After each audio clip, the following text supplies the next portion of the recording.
Today, we will be talking about the importance of mentoring women in the workplace and how a non traditional approach to mentoring can make a big impact on developing future leaders. Today, I'm delighted to be speaking with Rochelle Rivas, VP and Head of Industry Development at North Highland. Rochelle was named a 2022 Women's Leaders in Consulting by ALM Consulting Magazine in the category of Mentor of the Year. Rochelle is deeply committed to serving her local community. She sits on the executive leadership team for the American Heart Association, as well as the executive board of directors for Big Brothers, Big Sisters of Greater Carolinas. Rochelle is also a community advisor for Dress for Success and is active in Women Executives, serving on the board of directors for Wings.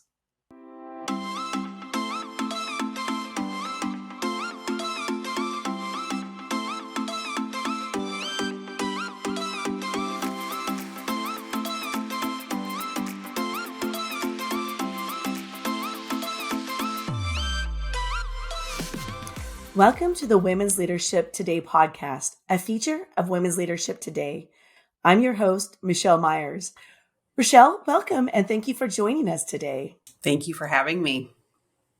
Rochelle, as we start out, can you tell us more about your journey to where you are today and the role mentoring played in getting there? Absolutely.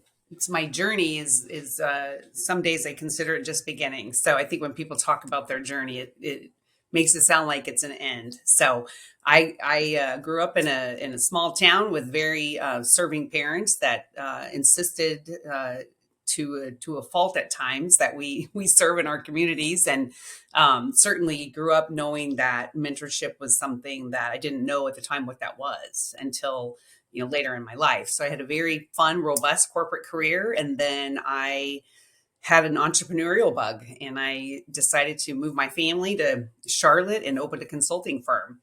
And that's probably the time where I really started to understand women in mentorship. And so I knew nobody in the city of Charlotte. And so there was a lot of people that wrapped around me in those early days. And I'm grateful for that. So I spent 15 years growing the firm, and then I sold it in 2019. So it was interesting. So when I sold the firm, I found myself really not understanding who I was as a person. So some of those same relationships that I had for those 15 years, defined who I was. And so those were the days and the times that felt very isolating for myself, that I really relied on my mentors and the people who knew sort of what I was going through. I had lost somewhat of an identity around the fact that I had sold my company.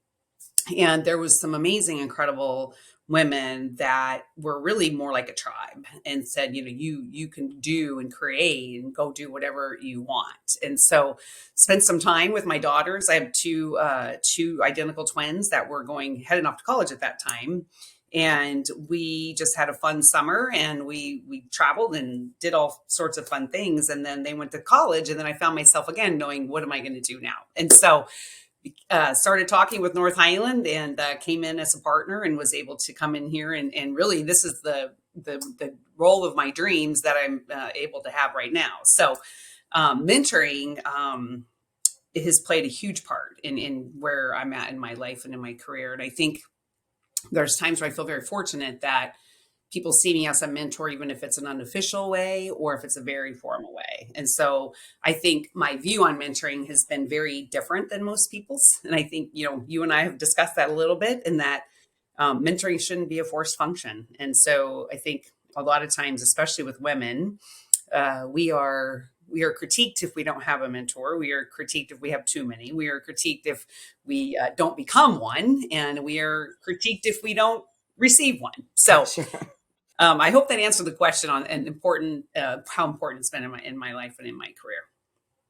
Well, and before we get into your own sort of unique approach to mentoring, why do you find having a mentor is so important especially for women in the workforce? It's a check and balance. I think it's a check and balance for you. I'd look at people who think they don't need a mentor as lacking some self-awareness. And so if you are so resolved and so good at what you do and so incredible that you don't have the grace or space to let somebody else in, there could be a lack of awareness. And I think even if it's an informal relationship, I think women at times too are very concerned about showing vulnerability. And I think that is why a lot of women don't take in mentorship. And so I will often tell a lot of the younger folks that I work with, like, know that your self-awareness, it could be impacted by not welcoming that. And I think because of that lack of wanting to show vulnerability is the biggest reason. And what about the mentor? Is certainly taking on a mentee is adding more to your plate, if you will. What would you say the mentor gets out of it, or what's the benefit, or what would motivate someone to take on a mentee or multiple mentees? That's a great question. I think there's some self-serving motivation. I think that when I have somebody that I mentor, either formally or informally, that achieves great success, I attribute that to my helping them on some scale. I think that your willingness to give to somebody else is the greatest gift. And so I think any male, female, woman, male, a type of mentoring relationship is important, in that you should fill each other's cups. I think a lot of time when people like, oh, I don't have time commitment to mentor, they're not thinking about what they could get from that relationship. And so I've been in situations, I'm sure anybody listening to this, we're like, oh, I just can't take on another person. I just can't take on another one-on-one. I just get, and so the value of your time is the greatest gift that you can give somebody. Absolutely. And you talked just a moment ago about, male to female or male to male, female to female mentoring. Do you have a preference, or do you recommend a female to female mentoring relationship as opposed to, a male to female, or does it not matter? To me, it doesn't matter. And I think where you think about where you are willing to show that vulnerability, you have to be comfortable doing that. And I think where, great mentoring relationships are founded in trust. And so, in trust, with trust comes confidentiality. Confidentiality comes vulnerability, where you're willing to put yourself in a position of being judged a little bit, possibly. So I think it just depends on what you're working on and what you're trying to accomplish. I think people talk to me like there's things you should never come to me on from a mentoring perspective. And I know that. And I'm willing to say, hey, if you need to work on these things, don't come to me. I'm not the person that has the greatest strengths in that. Go to this person. And it could be a male, could be a female. It's just really what it is in your heart and your soul that you're working on that you need from that other person, that will allow you that space of that choice. So it is such a personal thing. I'll say it sounds like it's a very case by case. It's case by case. Yes. And I've had some phenomenal male mentors in my life, just amazing male mentors as well. And Rochelle, when we spoke before, you mentioned your kind of quote non-traditional approach to mentoring. Can you share your approach and how that may differ from other approaches to mentoring? Yeah, I think, the non-conforming. I think if it's, like I said before, if it's a forced function, then you are not going to get anything out of it. And I think that, often corporate America will assign you somebody that they think you should work with, or vice versa. And people don't really get to pick that person. So pick your people. Pick your people that you want to work with. Pick your people that want to work with you. And I think people are afraid to say no to mentoring if it's the wrong chemistry, if it's the wrong substitutive. I don't want someone picking me because I'm successful. I want somebody picking me because I have a character or a trait that they need help with. And so I think we get stuck with, oh, they're really successful, I want them to mentor me, versus I really need to work on empathy. I need to work on how I show up. I need to work on my brand. Solve that, not because you want to be successful. And I think too many people look at a lot of successful women that shouldn't be mentors if they're not working on the same things that you're trying to work on. And so I've always taken a very, very unconventional approach to it, because I don't want people to just be led down a path that they're going to be better for having a mentor, when quite frankly, that may not be the case. And so honesty up front, integrity up front, deciding rules of engagement. I think people are afraid to hurt somebody's feelings if they have the wrong mentor. And I think one of my main practices is to have a breakup plan. We are not, we are okay if we break up, and, we shouldn't feel bad about that. And so going into a relationship, you don't plan for a breakup, but if you're going to have a mentor and somebody that you're trusting, that you are putting, some of your most intimate, deep thoughts in their hands, you have to have a breakup plan. And that's an unconventional approach to mentorship, thinking that it's not going to work out, because sometimes it simply doesn't. And that's very true. The mentor relationship is very personal. And if you do need to, like you said, break up, that can be very uncomfortable. How can one, well, let me ask first, what are some of the red flags or the signs that perhaps you've outgrown the relationship or it's time to move on for one of the parties? And how can you, break up professionally without hurting the other person's feelings and still maintain that professional relationship? Yeah, understanding that up front, I think, is the key. Like, rules of engagement are important. So disengagement is a sign. Lack of accountability is a sign. So when you're in a mentoring relationship, you want that other person to hold you accountable. And so if I come to you, Michelle, and I say, hey, these are the things I really want your help with, Michelle, and then I don't do it, then I'm disengaged. And so that should be a way for you to say back to me, hey, you know what, Rochelle, you came to me to work on these 5 things. I haven't seen that you're putting in that work. I'm probably not the right person to mentor you.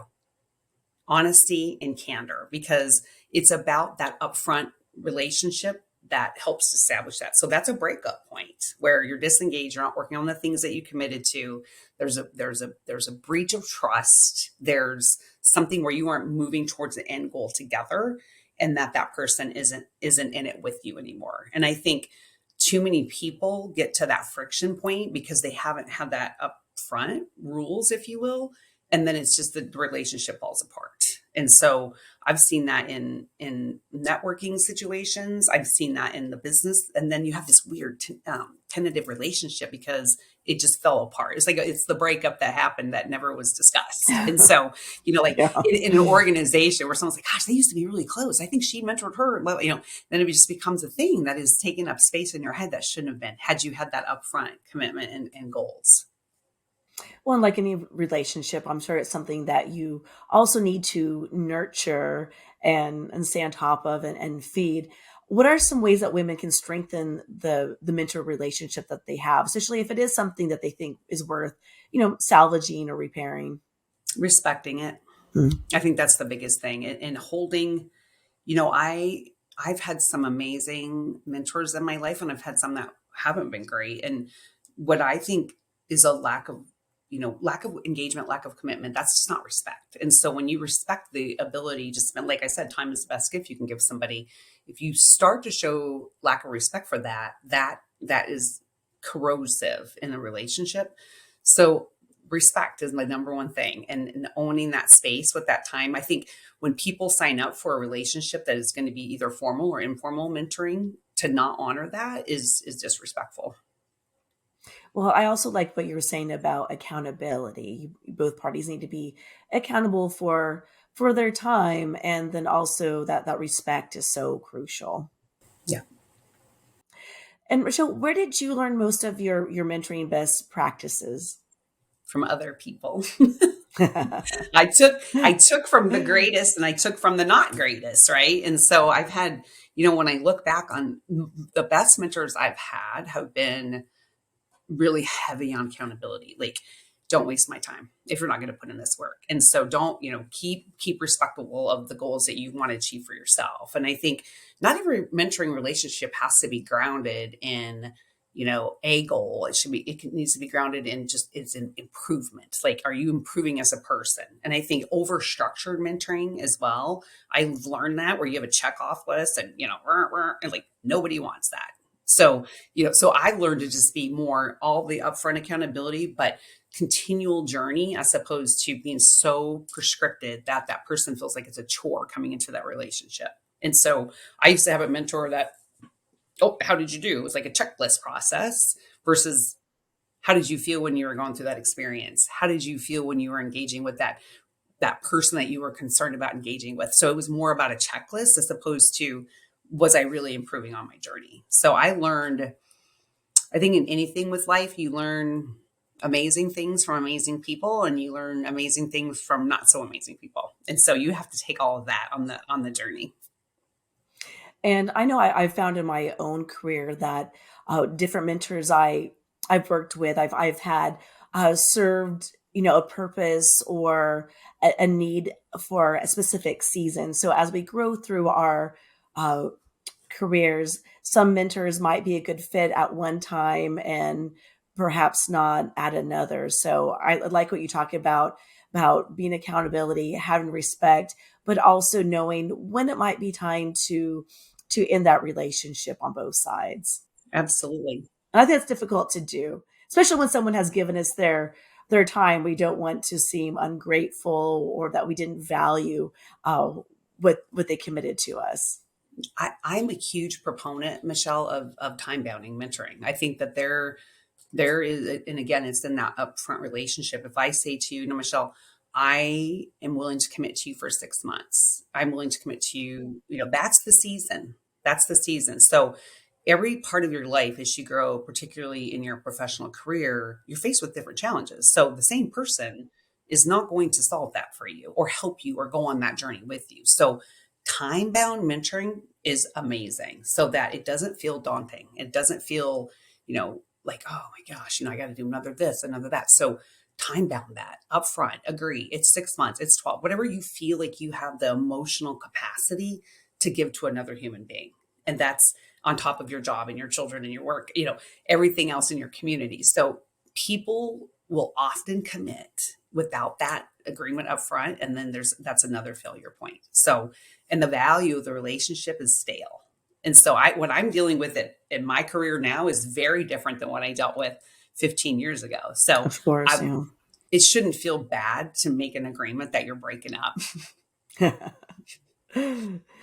No, but I think that's a good idea, putting sort of that time boundary, as you said, on it. And I think it's sometimes easier to commit to something when we know, okay, this is going to be for 6 months, 12 months. There's sort of an out, or it's not something that's going to go on indefinitely. And I'm sure one can keep that relationship going beyond that time boundary if it seems suitable for both. Absolutely. You can always pull someone back in, right? You can always pull someone back in if you're not, if you can't solve a challenge with, or something that you're working on. I think mentorship is a lot about what you're working on or a opposing point of view, right? So there's Mhm. people in the world that can give you their point of view, and there's people in the world that can say, I'm going to give you an opposing point of view so that you can meld the two together. And so you could always go back to that. But that's why maintaining a healthy relationship with your mentor and mentee is important. There's people that, 15 years ago that I still say, hey, what do you think about this? Or I'm struggling with this at work. And, I have a gentleman who was my mentor 25 years ago who I still call. I just called him the other day and said, hey, I'm thinking about this. Am I looking at this the right way? And, to be able to do that is such a gift. It's just such a gift. And we've both grown together over the last 25 years. Oh, I'm sure. And it is so important to have that outside resource that you can bounce those ideas off, get that fresh perspective. Even if they're outside of your current organization, they Absolutely. can bring a fresh view. And maybe sometimes it's even a good thing if they're outside of your organization because they have that outside purview for you. Yes, absolutely. Well, and I know you were actively involved in a women's leadership group there in Charlotte. Can you tell us about that and how being involved in similar organizations can also help women grow in their roles? I'm involved in several. And I think that the ones that are my favorite are the ones that are the least prescribed with no agendas and no objectives. And, I think there's a power in women coming together without having an agenda. And I think that when you think about the word networking, which I think is an overused word because it implies that you're going to get something from somebody, but people just coming together in a room, like we have a group here in Charlotte called I could say the bad word. I don't know if I can say a bad word. BAC. I'll just leave it at that, which is a group of 12 powerful women that are all in senior C-suite across multiple industries here in Charlotte. We come together once a quarter. there is pockets of conversation. We celebrate each other always and often. Celebrate each other and the successes that we had, some failures that we've had, trouble that we're working on. It's such an amazing feeling knowing that somebody, one, takes the time to spend with you 4 times a year. I know that doesn't sound like a lot. A lot of organic things happen around that, but 4 times a year, this group comes together and it's a celebration. So that is like a very informal group. Like then I belong to Women Executives, where it's more programmatic, and then it's more, we're going to talk about certain things, which is great too. And so that there's just different ways that I think the older you get, I personally want more intimate relationships that are more organically formed, as opposed to I'm going to go sign up for this, board or this institution because I want to be more strict on what I do with my time. So I hope that answers your question. But I think how you form those is find common interests and find women that are you're easy to talk to and understand where you're at in your career, and understand that everything's not always going to be wonderful. And so it's easy to do if you're willing to be a little bit vulnerable, a lot vulnerable. All right. Well, Rochelle, before we wrap up today, for women who may be listening to our program today and thinking, okay, I need a mentor, I don't have a mentor now, what tips can you give them for identifying, women or men who could possibly serve as a good mentor? And then how do they approach that person and make that request? I think I want to come back to something I said before. Don't look for the most successful person. Look for the person who has something that you see in them that you need more of. And oftentimes we don't look at it from that perspective. We see success and I want to be like that person. So break that stereotype. Break that stereotype altogether. So when you're looking at the people in your sphere and in your universe, look for something that they can do that you need work on, and not just the most successful person. I think that there is a way to ask people, like when I had a call this morning of a lady that was introduced to me from another person. She's like, I would really love for you to mentor me. And I was very clear. I just met her for the first time. So don't do that either. Know people, know what their strengths are. And I could be a horrible mentor. And I was very clear with her. I said, I appreciate that, but this is not a good space in my time right now. So let me recommend you to X person who I think would be a better fit. So it should never be a no, but it should be, confirmed. But when you're asking someone for their time, be graceful about that and say, Michelle, I would love for you to mentor me. I know it's a commitment. I know that you have these 3 things that you do exceptionally well, and I need your help. So, well, Rochelle, it would be a delight. It'd be a delight to mentor you. So yeah, it doesn't have to be this big formal ask. It is a lot like dating. It really is, and say no to the first date. Like I did this morning. I was like, appreciate meeting you, but I'm not your person right now to be able to do that. So I know when we were first talking about doing this program together, we were talking about how there are a lot of similar to dating, right? You have to meet the person, you have to know the person, make the ask. There might be the breakup. There's the emotional component. We have people who come in and out of our lives at different seasons. Yes. So it's certainly a very unique and special relationship. Absolutely. But get to know that person before you make the ask. I think that's the biggest mistake people make. And then just because, again, it comes back to they're successful. So I want to be like that, and versus they can help me with these 3 things. So if you stay focused around that, then you probably shouldn't have a lot of breakups. Certainly, you want to make sure it's the right fit. Absolutely. Yes. Well, Rochelle, thank you so much for taking the time to speak with us on the importance of mentoring. We appreciate you joining us today. Thanks for having me. I appreciate it. All right. Thank you, Rochelle. And thank you to our listeners for joining us. We release 2 episodes a month, and you can watch us on YouTube and listen on Spotify, Apple Podcasts, and your favorite podcast streaming service. Make sure to like, comment, and subscribe today, and follow along with us on LinkedIn, Facebook, and Instagram. Thank you, everyone. Thank you for listening. The Women's Leadership Today podcast is just one feature of the Women's Leadership Today community. We empower women to advance in their career through targeted professional development learning experiences and resources, such as live and on-demand courses, customized training solutions, up-to-date publications, and more. Visit womensleadershiptoday.com to join our community and take your career to the next level. Together, we can empower women everywhere to lead, innovate, and inspire change.